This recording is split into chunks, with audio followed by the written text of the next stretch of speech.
Kurt had a conflict today and can't join us.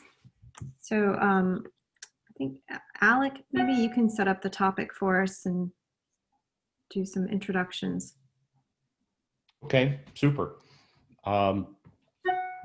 Prior to starting work at the Campbell Foundation, I had an independent consulting firm, and one of the things that I did as part of that was to try to deploy innovative conservation practices, particularly ones that supported farm economic viability and better environmental return on investment for water quality. And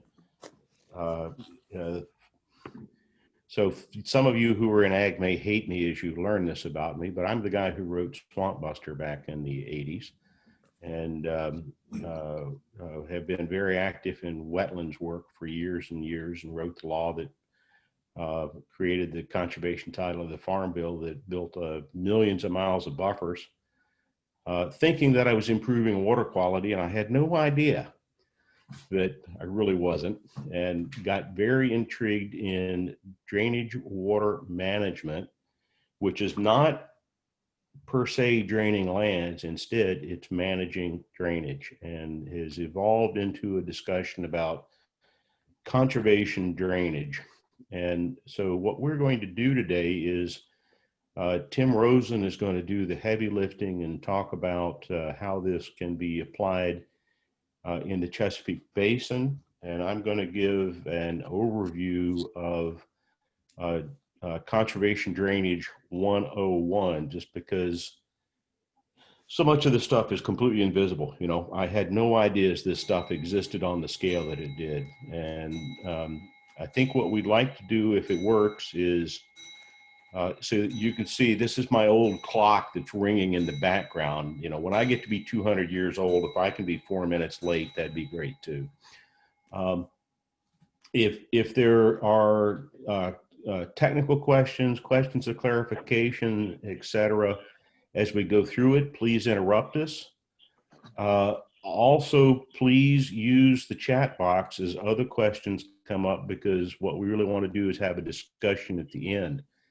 And my intention is to help more ag producers and folks in the conservation network understand this set of practices so we can have larger scale deployment, particularly on the Delmarva, but anywhere that the topography would work. And Tim, is that a fair summary of what you were trying to achieve? It is a fair summary, Alex. Thanks. Tim's very gracious. I will run through a PowerPoint then. And, you know, one of the things that I loved when I was an undergraduate, I'm old enough that is, you know, when the professor showed up with a carousel to show slides, you could kind of look at it and see, is it an 80 carousel or 120? And did they bring 2 decks?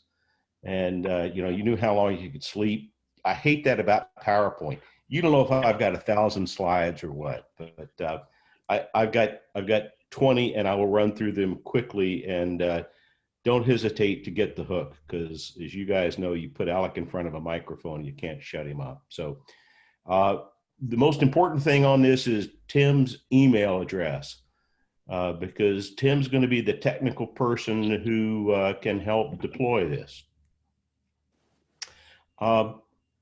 I think everybody knows, and I don't mean to insult anybody's intelligence, there are really 3 main reasons that we have seen an increase in nutrient loss from agriculture in this country. So, you know, post-World War II in particular, once we captured the German processes for efficiently making nitrogens, we've significantly increased the application of synthetic nitrogen to soil. Second, you know, where 100 years ago we mostly grew forage crops, we've shifted to large grains that tend to be leakier. And most of our conservation has focused on those 2 issues, meaning agronomics. However, one of the huge transports of nutrients is that we've altered the hydrology, whether it's changing channelization of streams, or more relevant to this, we have plumbed ag lands very heavily because drainage can very substantially improve ag productivity. And I think that's really important to have the best ag lands be as productive as possible. But when you install artificial drainage, you've just built a super highway to move nutrients out of the field. So this is actually a named river in Iowa. And when I went out there with a bunch of my environmental colleagues, everybody looked at it and says, wow, look at that beautiful buffer. Hey, Alec, we can't see your screen yet. Oh, you can't? No. Ew. Bear with me.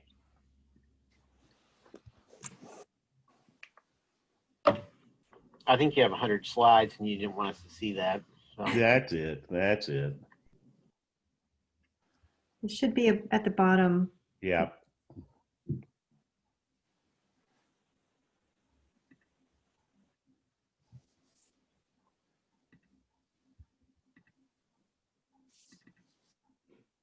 There you go. All right. Sorry about that. So, named river in Iowa. And, you know, when you look at this, there's this beautiful buffer, should be great water quality. Well, that's how the water leaves the field. It doesn't run through the buffer, it runs under it. And the buffer provides probably some decent pheasant and Tweety bird habitat. And if there were some pollinating species in there, some butterfly, but it does nothing for water quality. And that occurs on a massive scale. So we have nationally in the US about 300 million acres of row crop agriculture. About 100 million of it has artificial drainage in it. So typically in the Delmarva, it may be surface ditches or it may be tile lines like you saw in that earlier slide. So massive amounts of artificial drainage here in the Chesapeake. These techniques were developed in the Midwest, and what I want to try to help us do is move them to the Chesapeake Basin. So 10 years ago, USDA did an analysis, and this was the first one they did. They've since gone back and done it again. And frankly, these are very conservative. You can probably double these numbers because the technology has improved and they've added other places. Major interest in deploying this in the Midwest, virtually none in the Chesapeake. And that's what I'd like us to help lead. So 101 of drainage water management. So this is a cartoon, if you will, a tile line, and it could be a ditch. You can use either system. And basically what you're inserting is a weir into the drainage system. And the golden rule of drainage is only drain as much water as you need to provide for your agronomic production. So hold the water in the field. When you hold the water, you hold the nutrients. So we all know nitrogen is water soluble. 10, 15 years ago, I don't think we began to understand how much phosphorus is soluble. So typically, when you do drainage water management, you hold about half of the water in the field that would have drained otherwise, and about half the nutrients before you put on supplemental treatment systems. We'll walk through those. So this is just a cartoon of the simple kind of operation. In the wintertime, when you don't have a production crop on there, you don't need drainage, you can hold it. And in fact, that improves winter waterfowl habitat. It actually can get a crop in earlier in many cases for that. I started doing this first in California with rice production back when I ran National Fish and Wildlife Foundation. And we found by flooding fields in the wintertime, we could suppress weed population. Traditionally, what they used to do was burn off the fields. And then, of course, the California Air Board said, no more of that air pollution problem. And they could actually get a crop in about 2 weeks earlier through this. Then in the spring, you're going to open your drains up so that you can get the water out of the field, you know, really for a couple of reasons. Trafficability. I've mired a tractor down to the axles before, and it ain't no fun. And you want that soil to warm up so your crop, your seed germinates instead of rot. And then this is important for ag production. In the summer, you want to hold a lot of that water back so that it has the nutrients available to the crops. So, you know, as folks have seen these past couple of years, lots of weather variability in our area. You know, last year, remember, we had that little mini flash drought for about 2 or 3 weeks, right when corn was tasseling on the Delmarva. And if your drainage system had been running wide open, your crop was really stressed. But if you had a management system in it, you're holding a lot of that water back. So this is basically simple drainage water management of tile line management or surface ditch management. And it doesn't take land out of production. That's what it looks like. This particular one is fully instrumented and automated. So there are soil piezometers here. So you don't even have to go out and see how much moisture is in the ground. You can look on your cell phone. You know, you might be out on the bay fishing, or you might be over in Europe visiting family, or who knows what. And depending on how the farmer wants to manage it, if they want to share that data, they can possibly enter other markets. But you know, this one has, you know, obviously a weather system on it, a control system on it, a communication system on it. It's just a cell phone on this one, and they're low data systems to transmit them.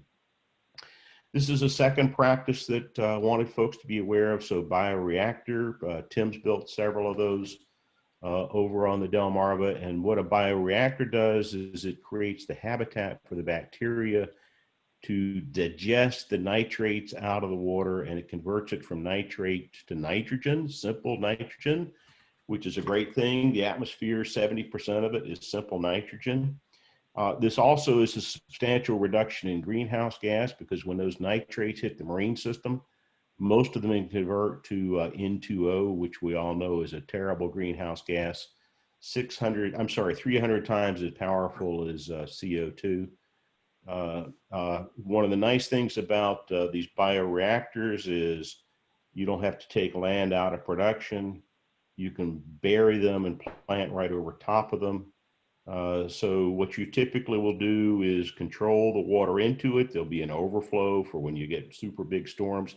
Typically, bioreactors designed to treat about half of the water that falls in the field in a year, because we get these big storm events. Some of it is diverted around it. There's a little bit of a holding time for the water to work through this system. The farmer gets the on-farm benefit of drainage water management, but frankly, there is no on-farm benefit of the bioreactor. That's an external benefit, meaning water quality. Incidentally, all of these practices I'm going to talk about are fully available for USDA NRCS financial assistance. So the cost to the producer is strongly supported, and Tim will talk about Maryland programs. Third one, you saw the picture. Well, I guess maybe you didn't. Yeah, I guess we did see the picture of the buffer that the water ran through it. Well, you know, it's not too hard, and this practice isn't going to work everywhere. You got to have the right topography. But if you put a control structure in here so that you actually have a seep line or a leaky pipe at the head of the buffer, it is very, very efficient at reducing nitrogen loss to the waterway. And so basically what you do is you take that water out of your drainage system, divert it so it flows through the buffer, and again, the bacteria digest the nitrates. This is so efficient. I mean, we can never measure nitrogen level down to parts per billion. In a space of about 15 feet, we can get nitrogen down below detect levels running through this system. Phosphorus, you know, if those soils in that buffer are already phosphorus saturated, you're not going to hold additional phosphorus except associated with the drainage water management kind of activity there. This is a practice that's getting to be more and more common in the Midwest. It amazes me. I see all the time when I'm driving across the landscape in the Midwest, tile lines that are running 24/7 and irrigation systems put right on top of them. You know, talking about leaving your windows open while your air conditioning is running, you know, that's it. Well, it turns out for a properly designed system, you can use The tile system is an irrigation source. So you have to properly design it for that. It has a couple of major benefits. So you get the water quality benefits, you get the nutrient savings associated with it. It takes half as much water to irrigate through a subsurface irrigation system. And it takes a quarter of the energy because you're not energizing a system to distribute the water. Amazing. Gravity distributes it for you. So what you end up doing is just pumping water to your high spot in the field. Incidentally, these little gizmos right here are what's called a water gate, is the trade name for that. It's an automated system. So when I was a kid, I was fascinated the toilet would turn off on its own, you know, and so I took one apart and discovered those floats that shut the valve. It's the same principle that works on this. So you have a control structure down here that starts to back water up. And so you can use that for sub-irrigation, for conservation drainage, any number of activities. I think that's the only picture I have of that kind of practice. An innovation that's starting to happen, is there are only about a dozen of these built around the country so far, is to capture the water that comes off of a system. So typically in the spring, when you open up your drainage system, you're going to have probably your highest nutrient load in your waterway. Capture it, hold it, and then use it for irrigation. And you see here, I'm using conventional irrigation in my illustration as opposed to subsurface irrigation, but there you go. On-farm benefits and off-farm benefits, I want to talk about for just a few minutes here. So this is a profile of typically how you might manage a drainage system over the course of the year. So it's closed. In the wintertime, you get in here close to planting, you open it up, drain it down. Once the crop emerges, you close the system up and hold it. So your root zone, you want to have that water capillary action that can get the water to the roots. So, you know, this is assuming steady state rain over the course of the year. So as your roots go down, you're going to lower that water table until you get into the fall when you're ready to harvest and you want to have trafficability across the field again. This is what an automated technology looks like. Again, fully NRCS cost share available. One of the nice things about this is you don't have to go out in the field in July and pull boards and mess around. And if the farmer so chooses, they can share that information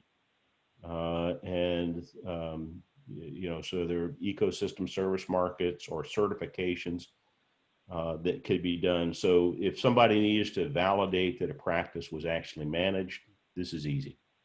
All you have to do is, you know, the farmer themselves could capture the data, or if there was a requirement for a third party, if, for example, there was a benefit being sold off, easy to do that way.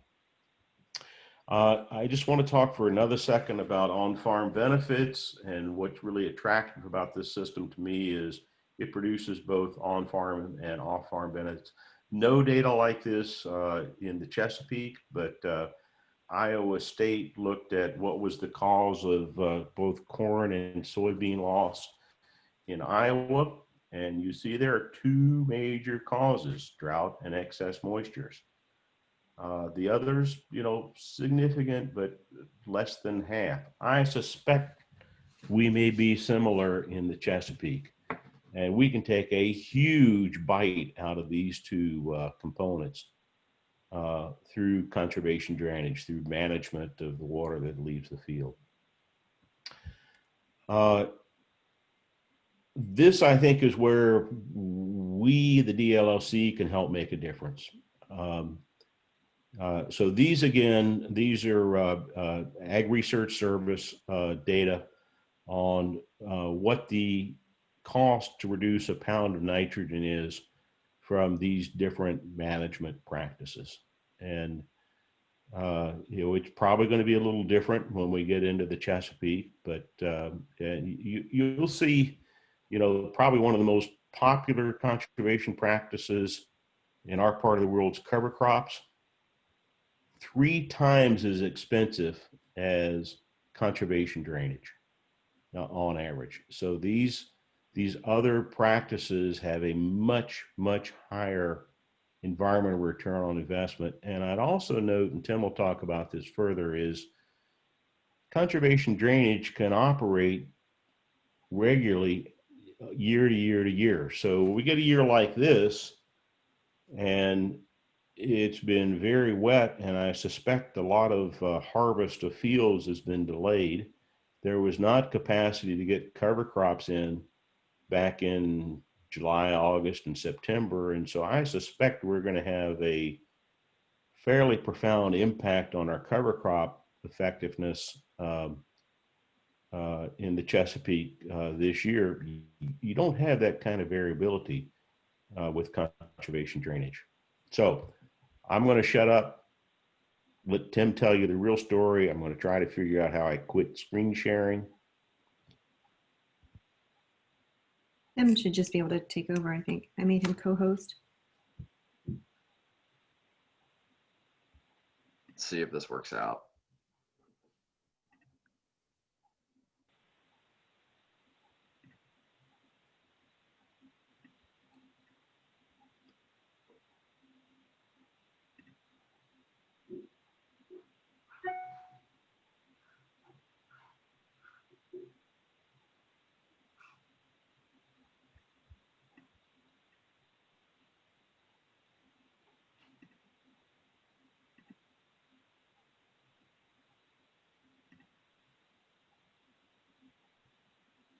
Yeah, my button to quit screen sharing is not working, so hopefully.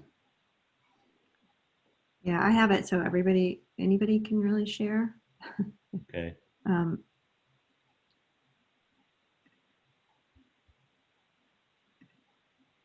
Yeah, I think it's, well, Sorry about that. Can you hear me now? yeah, yeah, My internet just decided to drop off. of course.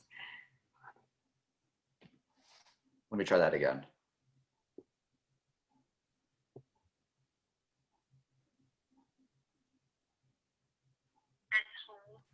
There you go. With you, or is he in a daycare?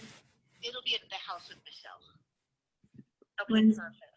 Yeah, I was gonna say maybe we could do like the Lindsay, I think we can hear you. and then I'm sorry. No, it's not. Oh, I'll get my phone. Maybe we'll go through the first week and then you can. there. Sorry about that. Can everyone see my full screen? Yes. Okay. Well, thanks, Alec, for that introduction. Apologies for my internet deciding to fail as soon as I started trying to present. I think Alec gave a great introduction of the background and practices and what we're seeing nationally. I'm going to try to bring this into the Bay region, more specifically, more or less the Maryland portion of the Delmarva, but we've done practices in Delaware as well. So a lot of what I'm discussing translates well to other areas in Delaware and Virginia. First, I just have to say everything I'm talking about now has been funded by various funders, and it's been huge public-private partnerships throughout the Delmarva. So all this work I haven't done by myself. It's been the districts, NRCS, academics, Nature Conservancy has been a part of it, and as well as local contractors, as well as various funding through Maryland, DNR, the Bailey Wildlife Foundation, Purdue, as well as the Chesapeake Bay Stewardship Fund administered by NIFWIF from EPA, as well as USDA. So I can't take credit for all the work, just a little bit of it. So Alec mentioned, the wet years we've been having, and I'm hoping this video translates through. Sometimes the internet doesn't do well. So this is from Dorchester County in 2018. This field has drainage, has an old drainage system installed probably in the 70s and 80s. But this is after a 5-inch rainstorm in May. This is what a farmer does not want to see. You can see the tiles flowing at capacity. It's moving everything off that field that it can, but it's obviously not engineered to the scale it needs to be. We have overland flow, we have sediment transport, and it's just going down this nice swale we have here. And then outlets to this forest, and then about another few hundred yards, that's the marshy hoe. So we're going from that field in a matter of minutes right to our tidal waters here in the bay. So that's what we're coming up against. We have these drainage systems in this region. They're old, they still function, but we need to have them function to a higher level with less environmental costs. And Alec mentioned this already, but conservation drainage kind of fits the bill with that. We're managing water as a resource, which then increases farm resiliency to weather variability. And all these practices are compatible with our water quality and our climate change goals. And when we see this as bigger picture, it's really just helping with the sustainable intensification of agriculture. We need to produce more food with the same, or in this region, less amount of land with a less environmental cost. So this is just another option in our toolbox that we have to achieve these goals and create a landscape where we can produce food and have clean water. And those are, the major goals that we have throughout the Bay watershed. Because of this, Maryland in their Watershed Implementation Plan 3 have a pretty ambitious goal for conservation drainage. So that total at the bottom there of approximately 18,500 acres. So that's the acreage we need to add that are influenced by conservation drainage in Maryland. I saw Jason's on this call. I think that number's been reduced now because we've had some projects implemented. So this is just from the last iteration last year. We might be closer to our goal, but we still have ambitious goals, mostly centered here on the Eastern Shore. So that was just looking at the Eastern Shore and our WIP goals. Now, what does it look like throughout the Chesapeake Bay region? What kind of transferability do we have? So this is looking at the percent of our agricultural land that could benefit from conservation drainage. This analysis was completed using Chesapeake Conservancy's land use data, and looking at soils that are more or less poorly drained that are agriculture. So when we look at the landscape, we have a large percentage of our ag lands that could benefit from conservation drainage. So not just on the Delmarva, but we look at Pennsylvania and New York, as well as down into parts of Virginia, we can employ a lot of these practices. And Alec mentioned drainage water management. So that's a subset of conservation drainage. So conservation drainage has certain practices that reduce nutrients. Drainage water management gets at kind of also achieving some production goals. And you need to have a flat landscape to do that. So when we look at the Chesapeake Bay, some of the counties fall out because we have too much topography to do drainage water management, but it also highlights the opportunities we have on the Eastern Shore of Maryland, as well as Delaware, and then the lower shore of Virginia, where we can do drainage water management. And that's because of the landscape we have here.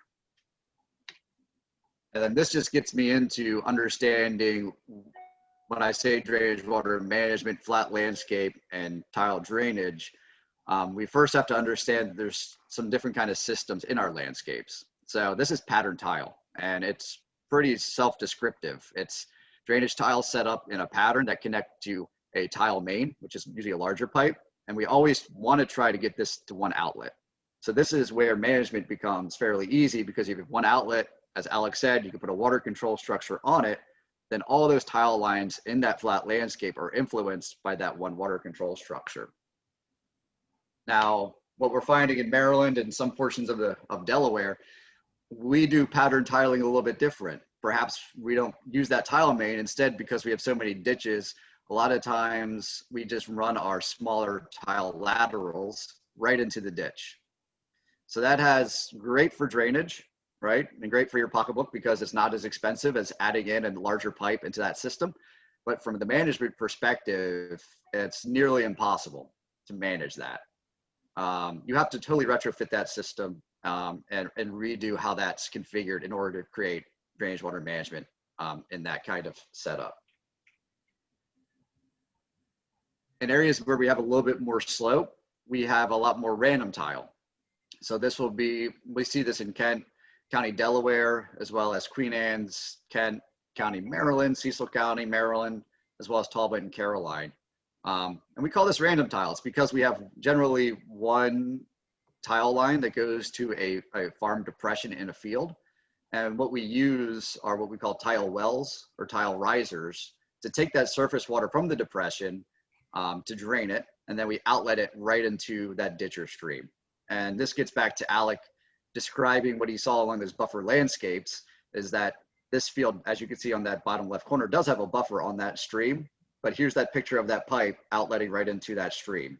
So this is what we see in a lot of landscapes in the mid and upper shore. And when I say a tile well or riser, these are just different pictures of iterations of these systems. The top right corner is a typical tile well that was probably built in the 1940s, 50s, and 60s. We transitioned to these tile wells that more or less look like storm sewers on the left. And then probably around the year 2000, 2010, we finally got into what we call tile risers, which is the bottom right, that yellow air vent looking tube that sticks out of the ground. They all function the same way. They're moving surface water as well as sediment and other things into that tile line and outletting it as quickly as possible to a stream. Alec mentioned this already. I'm just going to hammer it back home that agricultural drainage is important. You don't have agricultural soil health without proper drainage. You need to have an aerated root zone. It helps increase yields. You can get across the field earlier and sooner, and when you need to. You can infiltrate more water, which means less runoff. You're reducing flooding peaks. And in the end of it, you're creating climate resilience within that field because you're able to get between the variability between storm events. And we've known this for a long time. So this is the first and last drainage handbook ever written in Maryland. It was in 1914. And in that handbook, they list a few reasons why drainage is important in Maryland. And they all really tie back to just general agricultural soil health. We're increasing the plant supply of food. We have more desirable organisms. You have better granulation, which is, you know, soil in clumps more or less. And finally, you're enlarging the root zone. So we know that drainage is important for production all the way back to 1914. So this isn't really new information. And I always like to add this quote in. So this is from 1911. This is down in Pocomoke for those that are on the lower shore. And this just describes how this farmer went from a field where he could barely produce a crop to be able to do more or less any crop he wanted. And at that time, he was peas and wheat, as well as doing some scarlet clover as his crops. So it's very interesting to read what they were doing at this time, but it also highlights how old the drainage is in this region. As mentioned earlier, there are some negative impacts of drainage. We're changing the hydrology. You know, we're no longer using the landscape to infiltrate water. We're concentrating it now into pipes. We're moving it quicker. We're moving nutrients and other pesticides into our waterways at an increased rate. When we look at manure management, if we're injecting manure, we're putting that closer to those pipes. So it circumvents some of those in-field best management practices that we like to implement. And finally, as Alec mentioned, if you're putting a pipe through a buffer, you're circumventing any ecosystem service that that buffer might have. And this isn't new news. These are from 3 sites in Maryland. You know, typical drainage tile averages 10 milligrams per liter of nitrate during base flow, which is your normal flow conditions without any storms. That's at the drinking water standard by the EPA. August through November, we always see nitrate increase in drainage tile. That's because the crops are dying off, right? There's nothing else taking up the nitrogen, so those tiles are just going to move it. And during storm events, as Alec mentioned, we're now understanding that a lot of phosphorus moves. So nitrate's high during base flow. As soon as you have a storm event, it flip-flops and your dissolved phosphorus and other phosphorus-bound to sediment starts moving. And we've documented this. This is one of my favorite photos. So this is from an old tile well system up in Queen Anne's County. We were working with a farmer to understand what was happening before we retrofitted the system. And this is just from one storm event back in October of 2018. And you can see how that water goes from crystal clear during base flow. And then as you get to that storm event, you can see the intensity of the storm increases just by the color of that water. And it might not come across well through our computer screens, but there's actually about 2 inches of pure soil in the bottom of that middle container there. He literally lost his soil during that storm event through this tile system. So that gets back to understanding the management of these systems. 3 farms that we looked at, you know, the annual loss of water from the fields is up as 500,000 cubic feet to over 2 million cubic feet of water. There's a lot of water moving through these systems. And with that water, we're moving a lot of nitrogen. And what does that look like from a farmer just doing a cost benefit analysis within their farm field. We knew from the farms, they have these averages of nitrate leaving them. It averaged between 8 and 15 milligrams per liter. And when we look at this, they're losing between 300 and over 2,000 pounds of nitrogen just through these systems. And as an N loss per acre, that translates between about 30 and 80 pounds per acre they're losing through their drainage system. Now, how does this relate to what they're putting in their fields? Because it costs money to put nitrogen on your fields. You know, if we're assuming that this farmer has a targeted goal of, you know, about 200 bushels per acre of corn, he's going to put that down at a rate about 200 pounds of N per acre, roughly. Say 40 cents per pound of N, that's about $80 per acre. Now they're losing parts of that through this drainage system. So that ties down to that farmer's losing between $12 and $30 per acre just because that water's not managed and it's leaving that field 24/7. So that's the value of that water leaving that field to that farmer. Now looking at soil, we have a huge push for soil health, but we can't maintain soil health if we don't address that field drainage that's moving our soil out of the field. So in those 3 farms, you know, we're seeing upwards of 300 to over 6,000 pounds of sediment just leaving those fields every year during storms.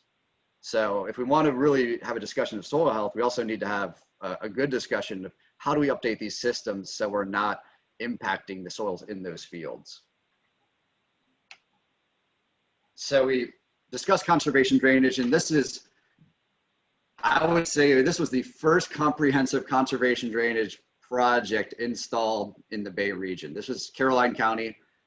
This was the previous system, and this is what we typically see in that part of the county. You have a tile well, you have one tile line, random tile line, that has a bunch of sinkholes and suck holes where that clay tile, we used to use clay, that's why it's called tile. It used to be clay terracotta pipe, has come apart just enough that it can suck air in and water in. So then you have suck holes in the field on that tile line, putting more sediment, and the outlet runs, it runs all the time. So we worked with this farmer and came up with a plan to use conservation drainage practices to maintain the drainage he needs for production, but also address those water quality issues. So in the field, Alec didn't mention this practice, so I'm going to go a little bit more in depth in this. In the field, we went from that tile well system to a blind inlet, also called an underground outlet, and it's more or less a French drain. It's not any kind of earth-shattering technology. It's the same kind of stuff you would put around your house to drain water around your house, or you might use in our urban practices to help infiltrate water through a bioretention. And the idea of this is that we have sand and we have rock that filters out the sediment and phosphorus, but we have the piping in there to maintain the drainage. So the upper right is that old tile well that was partially failed beforehand, and the bottom right is the blind inlet, and that's after a 3-inch storm event. So you can see the water's ponding, but it's infiltrating. That's the purpose of the project. And on the left, that's the blind inlet 2 years after it's been installed. You can see there is a slight crop impact around it. I mean, that's probably compaction from the equipment we had out there. But, you know, 3 to 4 to 5 years down the road, you'll see he can maintain that production out there without having the same detrimental water quality impacts. So that's one of the exciting practices that we're implementing throughout this region right now. In addition to, when we install these new projects, because our drainage is so old, we can't just tie into those old drainage tile systems. We have to address that subsurface drain, the drain tile. So we're including that as part of our conservation package because we understand it's a large investment. We need to make sure the infrastructure is also working properly as part of that investment. Alec mentioned at the outlet, we can do drainage water management. I'm not going to go over that. As well as there's also 3 other outlet practices that help reduce nitrogen and in some instances phosphorus, which were, as Alec mentioned, saturated buffer, denitrifying bioreactor, and a constructed wetland. So Alec mentions there's federal options. Jason said in the chat, hey, we also have MAX out there. So MAX is the Maryland Water Quality Agricultural Cost Share Program. So for cost share in the state of Maryland, we have money for blind inlets in the field, as well as at the outlet, we have funding for saturated buffers, denitrifying bioreactors, and constructed wetlands.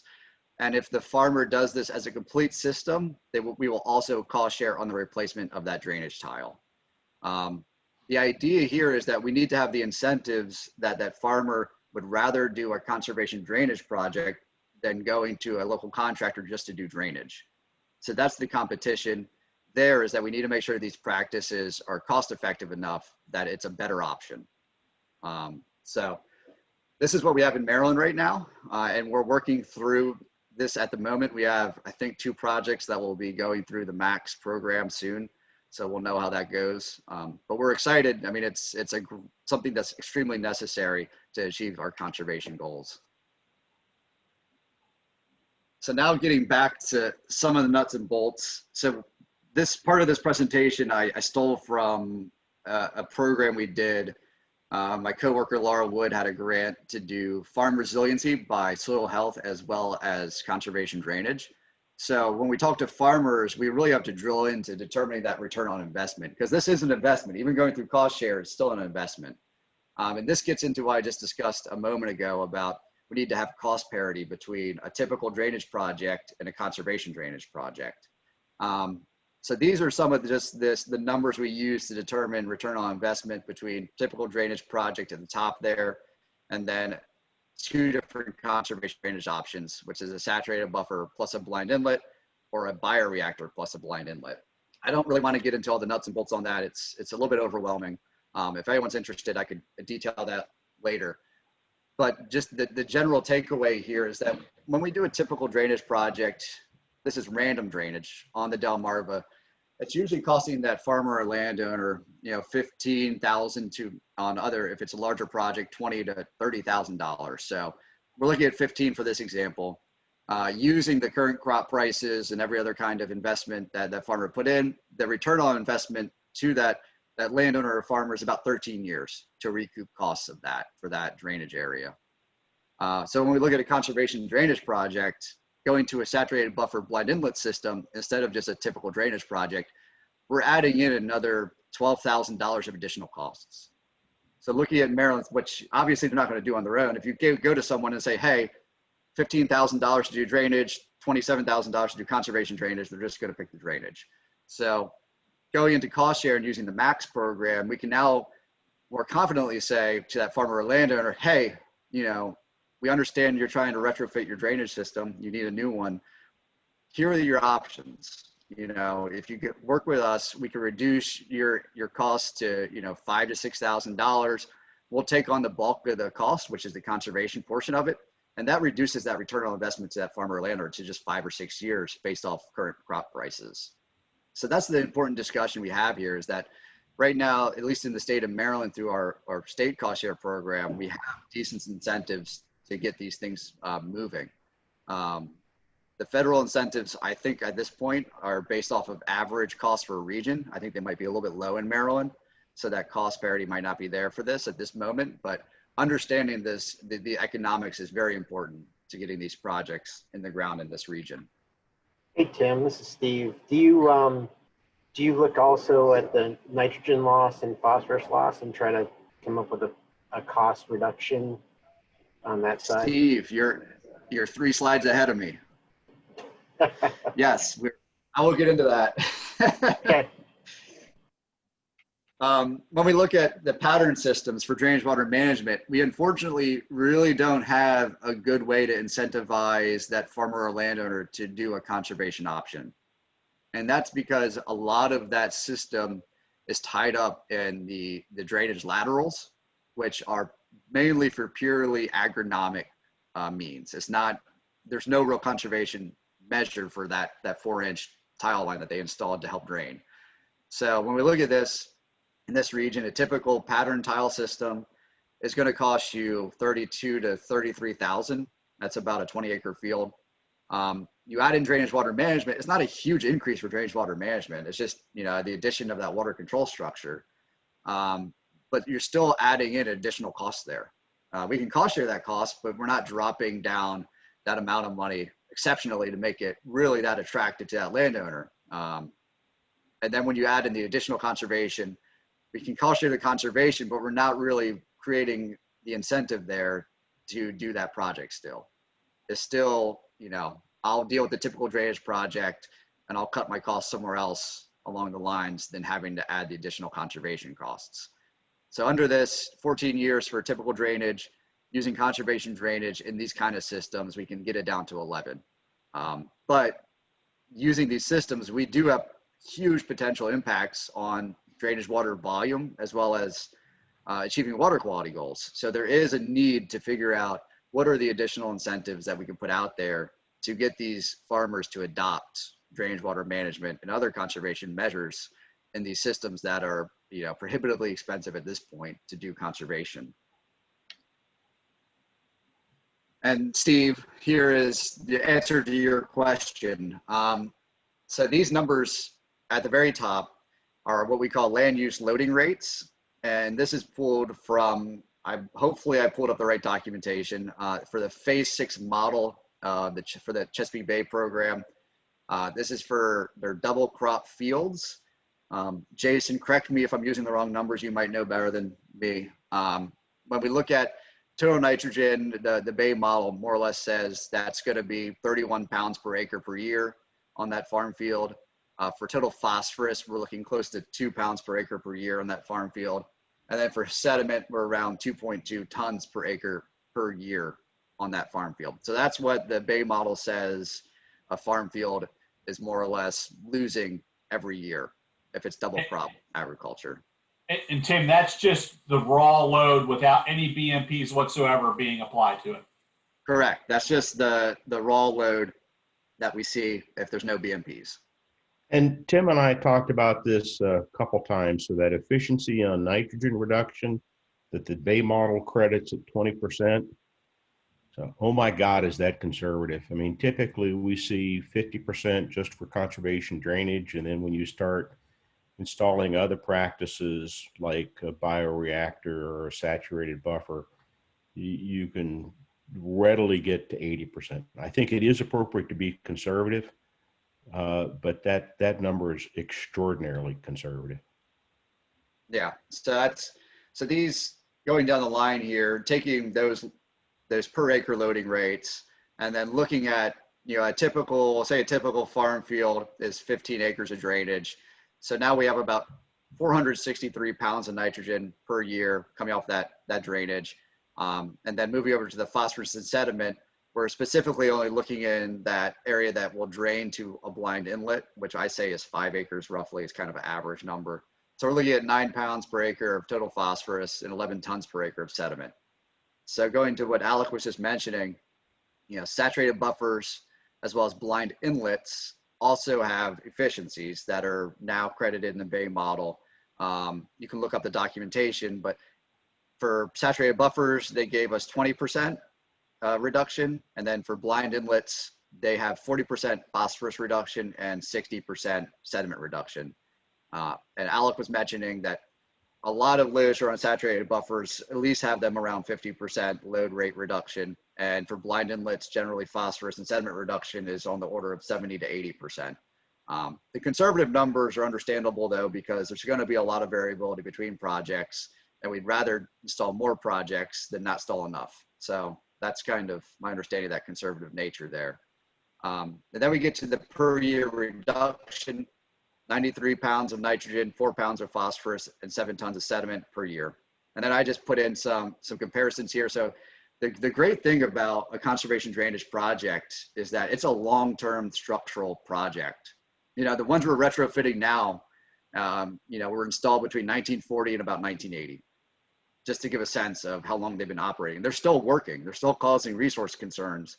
So when we do a drainage project, because it's structural in nature, it works for years on end, as long as there's no major maintenance issues. So 15 years, this project's still going to be working, reducing nitrogen. In 40 years, this project should still be working, reducing nitrogen, phosphorus, and sediment. So by end of 40 years, we're pushing 4,000 pounds of nitrogen, 150 pounds of phosphorus, and 265 tons of sediment reduced just by this one small conservation drainage project. Looking at the cost per pounds or ton, I'm assuming that this is from the state's perspective. So this is if Jason's sitting over there at MDA saying, how much money are we putting out per pound? You know, what we're kind of anticipating is about $22,000 on average as a state investment in these projects. So looking at that, the first year looks like a pretty big bump there. It's $238 per pound to N. But as we understand that these are long-term investments, you know, by year 40, we're looking at $6 per pound of N. And that's just based off of the conservative efficiency numbers we're using. So obviously, if we bump up the efficiencies numbers, the cost per pound goes down dramatically. And I was, sorry, go ahead, Alec. Yeah, there's going to be a difference of Delmarva versus the Midwest, because tend to be bigger fields in the Midwest, where the observed numbers as opposed to the model numbers that ARS has done in the Midwest are more in the order of $1 a pound. And I suspect as we do more of this, we can drive that price down. I think it is good to be conservative starting, but I'm optimistic that we can improve that efficiency. Yeah, and I think the other part of this is that we're doing really comprehensive projects. You know, we're not just adding in a water control structure on an already installed pattern tile. We're really addressing a whole systems approach here. So the investment's a little bit larger, but the return on investment from the state's perspective or that landowner's perspective is huge, because these systems are old and they're failing and it needs to be addressed. And when we compare conservation drainage, I just pulled this from the trust fund just put out their annual competitive RFP, and they publish their cost per pounds for all the competitive side of the trust fund. This does not include kind of the max cost share side of it. So this is the large trust funds projects, the DNR helps fund.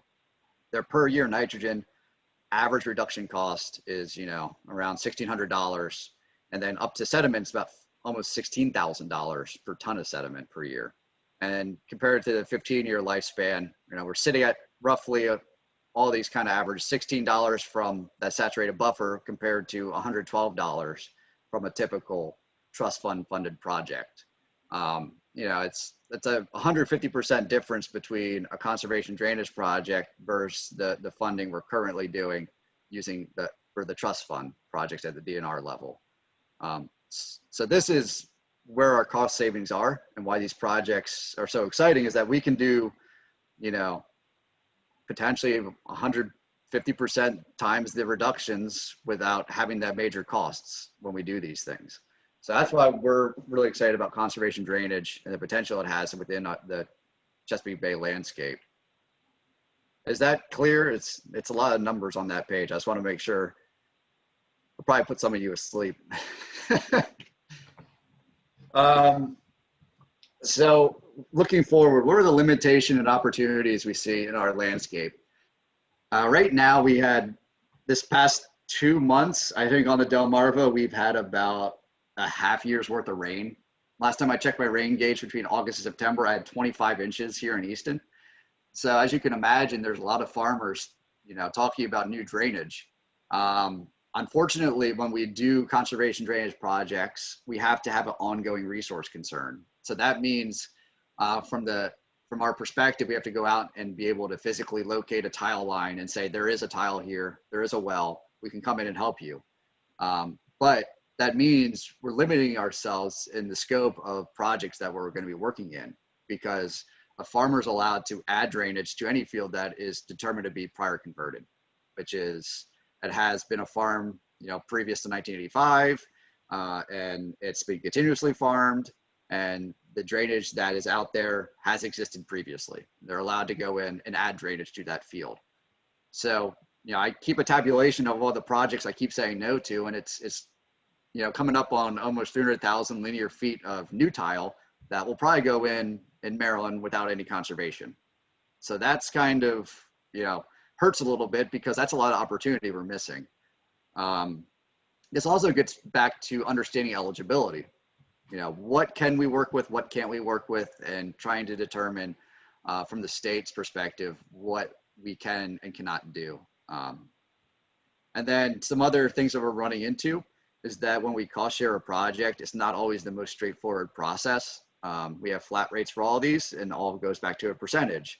So it's, when we discuss this with the landowner, we can't always have a clear discussion of upfront costs, because it's going to take us a few weeks to get the design and then figure out each component and each cost of each of those components and then figure out the percentage of those components that we can cost share. So obviously that it's a time suck, and it creates a prolonged conversation where you might lose interest. So obviously these things need to move quick because a lot of times landowners and farmers like to do things in a certain time frame. So there's some things we need to have for better efficiency when we have these conversations. And then finally, something that Alec touched on already, but something that we're seeing here is that these projects provide a great opportunity for private and public investment, especially as we describe, outcome commodity-based investing. I mean, we can easily quantify nitrogen and phosphorus load reductions, but in addition to this, there is a new push from some of the larger agribusinesses that have some water just sustainability goals. These projects lend themselves to easily quantify the volume of water that we've stopped from moving out of a farm field, right? It's important for us to understand how we manage water and how we quantify that and the positive impacts we have of maintaining water back in our landscape. So those are additional financial incentives that are out there. We just need to make sure that we can mature those markets and also understand how to market those to potential investors. So with that, I'm going to finally end my presentation. I think that was like 40 slides. So just to let you know, because I know Alec was probably keeping track. So in the end of the day, conservation drainage, we're increasing yields. We're ensuring long-term resiliency. It's important that we cost share conservation. And at the end of the day, we're really just achieving mutual goals. So with that, I'm going to turn it over to questions. Should I keep sharing my screen or should I stop sharing? I've got 2 slides to pull up just to close right, us yep. out, if that's okay, Tim. Yep. There's nothing, if I can get them to pull up. We see them.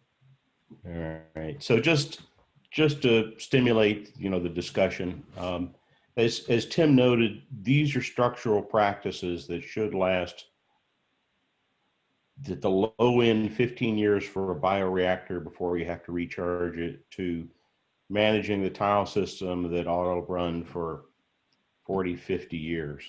So they're highly reliable. They work year to year.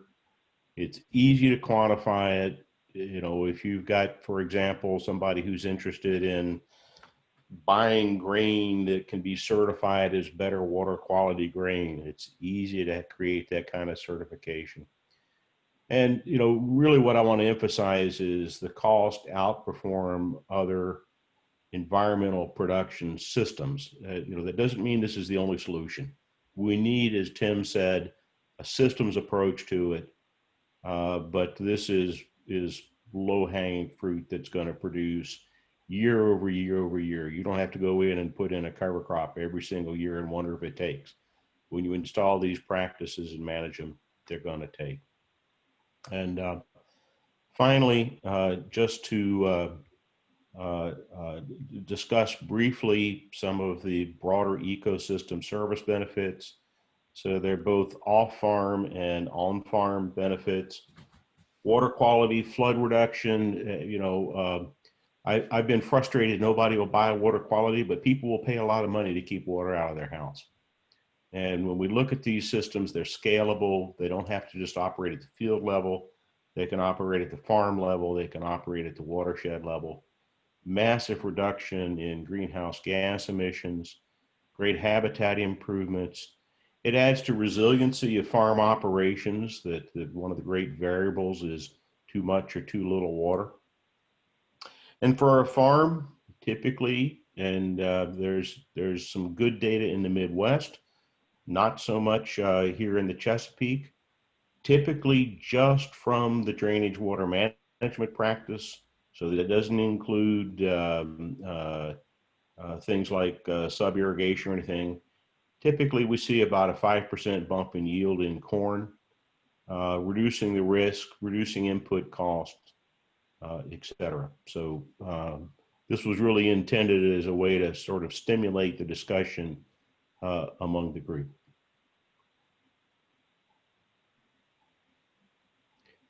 I think Josh had posted a question early on in the chat, and I don't know if you want to bring that up again, Josh, and other questions.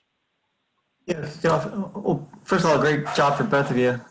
Great work, Tim. I always love watching what you put together and trying to analyze it. But the pictures you showed of the pattern tile that were put out for those fields, you gave two examples. First of all, I was wondering how many acres that was, trying to get an understanding of the acreage for a lot of these practices. I know, as Alex says, it's scalable, pretty much all of this, but kind of want to get an understanding of what's happening on the shore with regards to the size of many of these projects. And then the second component of that is, I don't know enough. My family never used this kind of work on our farms, but the elevation changes. I don't know if that makes a difference in the lower shore here. Around here, it's in Wycomico County. It's it's very flat land. I don't know if that makes a difference on the practices that are put in, but any response there? Sure. So that one pattern tile that I had mentioned, that was about 17-acre farm field that we were able to do drainage water management on. For reference, we also did designs for the rest of his fields. So in total, if we could get the funding to help him out, we could probably manage about 70 acres. We probably could have managed out there if we had the funding to help him out. And that's going to be fairly typical for a drainage water management project. Generally, they're going to be between about 15 and 100 acres, just depending on how that farm is diced up by ditches. The random tile, it's very variable. I've seen random tile that are draining just 3 acres. And then I've seen random tile that drain 80 acres. It just depends how many connections they have in the field that go to each other. So it's very variable from a random tile perspective. And then for the application of the projects, so the blind inlet, the saturated buffer, the denitrifying bioreactor are going to work with almost any kind of drainage system, irregardless of the slope in the field, because they just need water to go to them. They don't need, there's no kind of trying to manage the water table per se with those projects. Whereas drainage water management, we really need to have fields that have slopes of less than 1%. But Alec did provide that example where we had multiple of what he called those water gates. So if you do have a little bit of slope in your field, you can install a water gate that allows you to manage between elevation breaks. So you can expand it out. Obviously, that's some additional costs in there because there's a lot more engineering involved to figure out where all those breaks might be and how many different systems you have to put in. And we have one drainage water management project in Dorchester County, which is surprising that we had to use a water gate, but we did because there was a slight elevation change in that field. So that's just kind of to give an example. Yeah, so what a water gate would do is it lets you have additional control structures without having a riser sitting out in the middle of your field, or typically you would install them on your main, and so the cost is really low. It's a few $100 for the equipment, but you got to have somebody that knows how to design the system and engineer it to work. And as Tim has very accurately put, not all of these practices are going to be relevant everywhere. So if you've already got highly sandy soils and no hard pan under it, you're not going to have artificial drainage generally. And so none of this can work. Where I grew up in the Shenandoah Valley in the mountains of Virginia, there's no artificial drainage. Everything just runs off.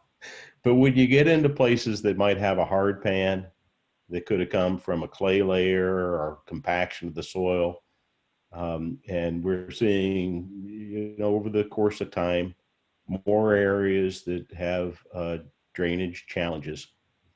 My view is there shouldn't be another foot of tile put in the ground that isn't managed, and the potential to go back and retrofit systems that met 20th century challenges to deliver 21st century solutions is huge. And Josh, just to give you reference also, Garrett County, Maryland used to have the most acres drained in the state.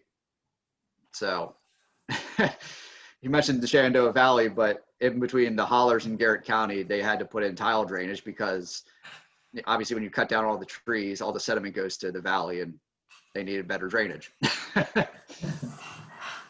One other quick question, if it's okay, just is wondering more about also, you know, the contractors or the ability to, do we have the ability, or is there a lack of, quality individuals to be able to put in practices or the knowledge base to be able to, how does that match up with the demand for more of these kind of projects compared with the ability of folks to actually engineer and actually put them in? What does that look like on Delmarva? That's a great question. We're fortunate that Shore Rivers, working with the Campbell Foundation and now with Maryland Department of Agriculture, have a great partnership to help facilitate engineering as well as train some of our local districts on these projects. So this past, I think it's been a year now, we've been working with the local districts to help better understand these projects as well as facilitate doing approvals, because they are engineered designs. So they need to have a PE put a stamp on them and make sure that they're designed correctly. So we're trying to facilitate that process. And as part of that, we've started a conservation drainage group in Maryland. It's mostly just us and a few districts that meet and discuss issues and hurdles and projects. We're starting another group in Delaware for conservation drainage as well to facilitate the same discussions. And currently, Shore Rivers does have a NIFWIF grant that has funding in for trainings for local district staff. I mean, the biggest thing that we see is ensuring that our local technicians get job approval authority so that it reduces the hurdle there of having to go out to generally NRCS to review designs, because if they have job approval authority, then they're able to sign off on projects at the district level than having to go for additional review. So we're helping build it out. There still needs more help. And from the contractor side, we don't have a lot of competition here on the Delmarva. We have one contractor that specializes in drainage tile. When you go out to the Midwest, everyone specializes in drainage tile. We do have some farmers that are buying what we call tile plows, which is reduced cost because now they're installing it on their own, which also causes more concern because the farmers are installing it on their own. So that means that, you know, there might be some discussion with the district when they're doing it, or it might just be being installed without any kind of expert help. So that's why there always needs to be a conversation. And, you know, if we can cost share the conservation, we're going to start a conversation. So I think Tim hit the nail on the head. A couple other things I'd observed is, from my experience in the Midwest, when farmers look at this stuff and they say, hey, this can help me be more profitable, they don't want to go through the 3 years of getting pulled through the eye of the needle to get the NRCS conservation funding. And so, you know, we've done a lot to step that up on the shore so that it happens faster. But, you know, why make this harder than it needs to be to get it done?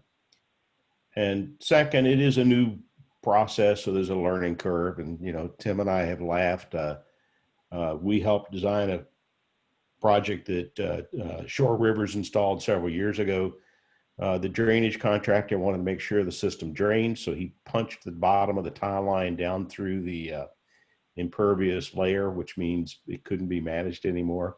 And so they had to go back and retrofit that. So, you know, there's some learning curves that it's you know, yeah, water flows downhill except in response to money, and we've just got to have the capacity to manage that.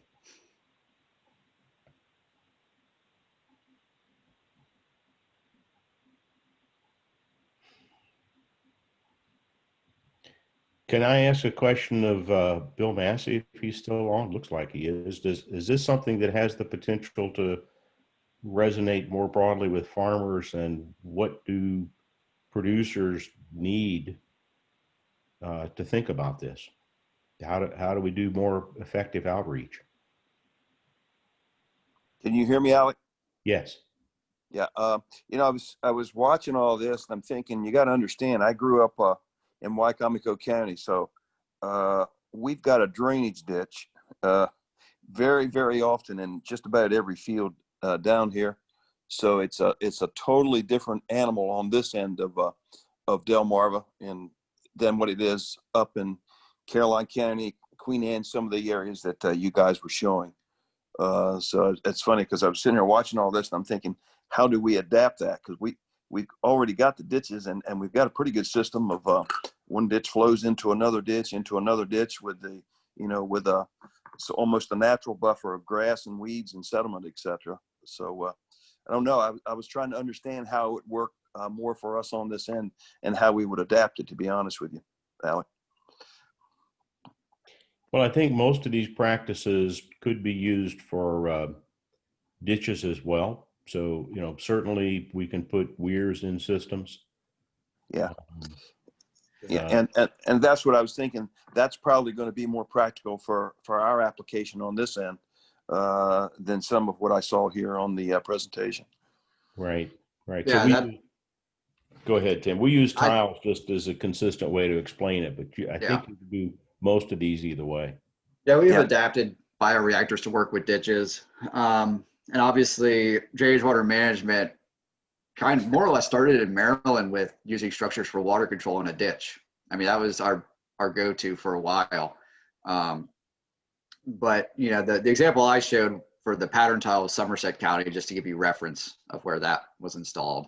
They have more tile there, and less pattern ditching as Wicomico has.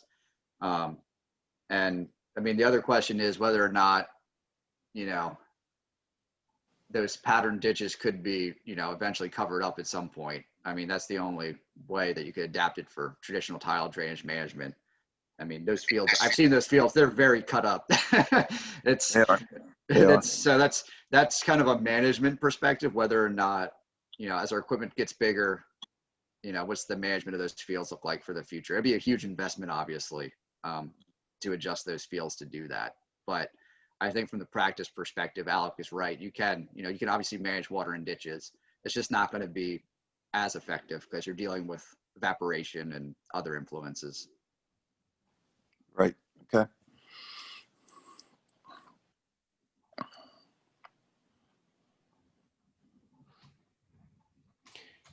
Jason, are there things that the DLLC can help you guys with to do outreach and tell this story?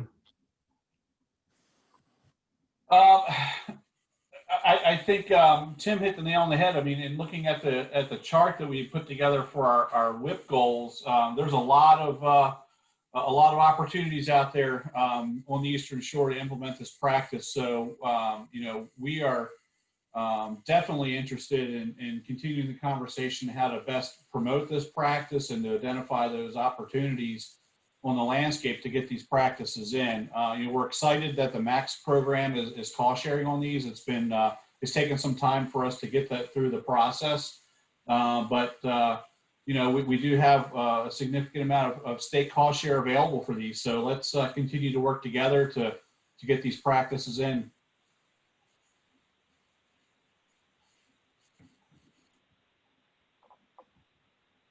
Alec, this is David Baird. On that outreach and just getting the word out, I think both of you had touched upon, really bringing the district folks on board and doing a lot of education with them, making sure they have a good handle and understanding of what we're trying to do here. And then really letting them, through their relationships with a lot of the landowners, take that out, and when they're discussing some of the needs and wants that some of those landowners have, it's an easy way to bring that into the conversation. So I think you're on the right track in focusing on district staff and bringing them up to speed.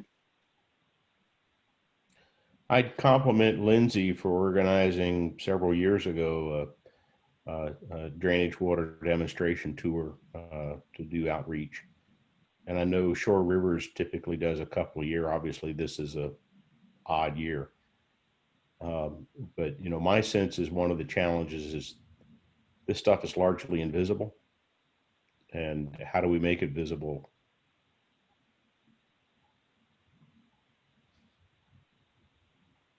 And just speaking about trainings, one of the things that I've never thought about until this past year is the ability to do virtual trainings. So that means that we can bring in outside expertise from the Midwest. We can literally talk to the people that designed these things at NRCS and created the standards and have them be part of the trainings. Whereas generally we always think of these things as in person when we do a training, but that's completely shifted my focus. I mean, I'm having discussions with people in Iowa about, these things. So I think from that perspective, we could probably put together, and we're discussing this. I'm David, just to let you know, I'm talking with Ann Baldwin about, some trainings, and part of our drainage group in Delaware will probably discuss this stuff.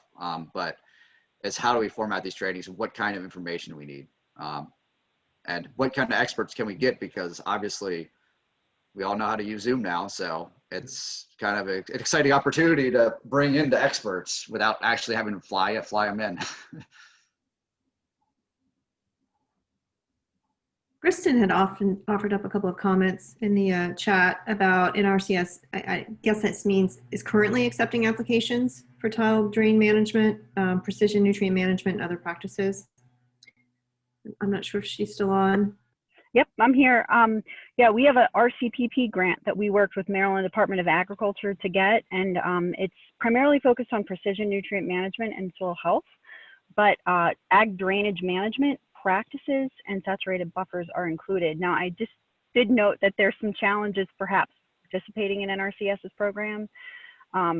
Maybe the RCPP will help address some of those in the sense that it's just a special pot of money, and it's only for the lower 4 counties on the Eastern Shore, where we anticipated the phosphorus management tool. Producers might need some precision nutrient management cost share funding to get those programs up and running. So I've shared the flyer with a lot of folks already on this call, but we'll send it to Michelle so she can share it with you as well in case this is helpful. Michelle just sent that out to the full steering committee, so at least DLLC members should have it. And we'll also, I think, can we post it on social media? Absolutely, thank you. Yeah, I posted on Facebook this morning.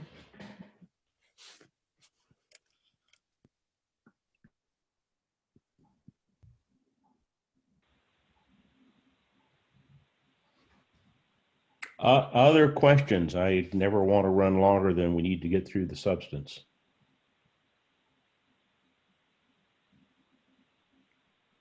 Just while Kristen was talking, Kristen and I are collaborating on a manure injection program.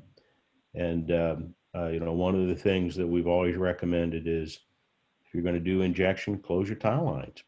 And we don't do so much in manure injection on the Delmarva, but we do a lot of litter spreading. And, there's no reason to need to have your tile lines running when there's fresh manure there.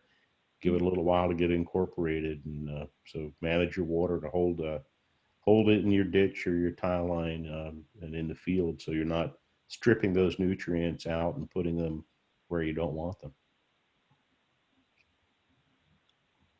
I just wanted to add, and Kristen, while you're still on, also the Innovative Solutions Work Group, and I don't think Andrew was able to join us today, but we had a conversation early this week, maybe last week, about having DLLC provide a lot of information about techniques like this on our site. And Andrew did the Venn diagram of helping on farm, helping economics, and helping water quality, basically the environment. And our sweet spot for DLLC is really the combination of those, and this fits in that circle really well. So I think DLLC could help at least put some of this on their site and talk about it more as a solution, as a win-win.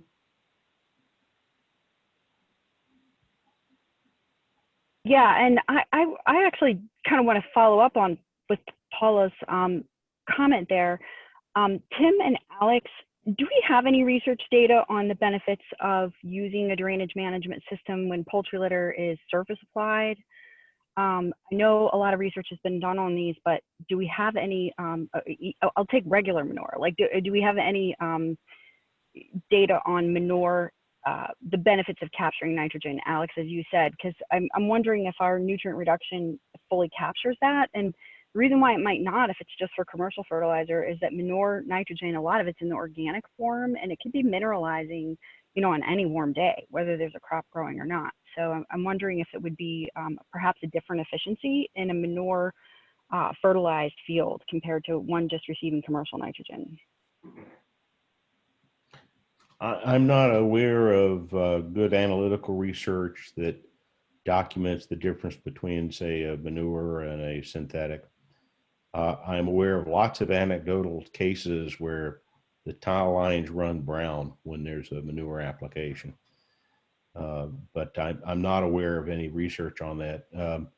There is a significant national consortium of land-grant universities. Incidentally, University of Maryland and Delaware are not part of it, I don't think, called Reforming Drainage. That's sort of the spoke of the wheel is out of Purdue. A woman named Dr. Jane Frankenberger. I'll follow up with Dr. Frankenberger to see if anybody's quantified manure benefits. The one area I could see where there should be some credit would be is if you're replacing those tile wells or risers with a blind inlet. I mean, they give you the phosphorus and sediment reduction, but obviously if you're land applying manure and you're doing it no-till, it sits on the surface. And if you have a tile well, it's going to end up in the tile well when it rains. So if you go to a blind inlet, that's not going to happen. It's just going to stay on the land surface. That would be the most direct I could think of. One other area where we might not be crediting, you know, conservation drainage or just drainage in general. And this research is, as Alec mentioned, there's a lot of drainage research at Purdue. This is one of Dr. Frankenberger's colleagues, Eileen, I can't remember her last name. Clausen, I believe. It's, yeah, whoever did the long-term study Right. At Purdue. What they found was that during wet years, the cover crop grew better with a drainage system installed. So obviously, when we look at cover crop management, we never really account for the existing drainage in that field as impacting that cover crop. And just like any, you know, commercial grain, it needs agricultural soil health to grow properly. So if you have a wet year, you put your cover crop down, it's not going to, you know, germinate, or it's not going to grow right. But what they found was that when they had drainage, the cover crop grew better and actually had a greater nitrogen reduction impact than a field that was improperly drained with a cover crop that same year. So that's the other important thing that, you know, we might not be looking at is how drainage impacts cover cropping in our fields. Thinking back to Kristen's question again, Heidelberg University has done a whole lot of work on manure application on no-till and cover crop lands that have suggested you actually have an increase in runoff, but it did not look at managed drainage as a component of that. So I'll talk to the folks at Heidelberg as well.